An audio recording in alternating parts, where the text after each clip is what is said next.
आज खूप सुंदर पूजा झालेली आहे. तर बघा आता उद्या पौर्णिमा आहे, तर त्यानिमित्ताने मी आज पूर्ण देवघरांची साफसफाई केली. त्यानंतर माझ्याकडे मूर्ती जी काही पितळेची आहे, तर त्याने मी साफ केली. तर ते पण चमक पावडर.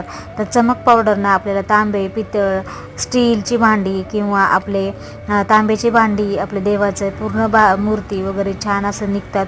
तर चमक पावडरने चांदीची भांडी पण छान निघतात. तर चमक पावडर नक्कीच यूज करा. बघू शकता खूप सुंदर असे देव साफ होतात. आणि चमक पावडर हे मंदिरातही यूज करतात, त्याच्यामध्ये केमिकल युक्त काहीच नाही आहे. तर तुम्ही इथे देवांच्या मूर्ती साफ करण्यासाठी चमक पावडरचा यूज करू शकतो. हाताला कुठलाही इजा होत नाही आणि छान अशी माझी पूजा झालेली आहे. तर तुम्ही हे पावडरचा नक्कीच यूज करा. त्यानंतर मी अशी मस्त फुलं वाहिले आहेत.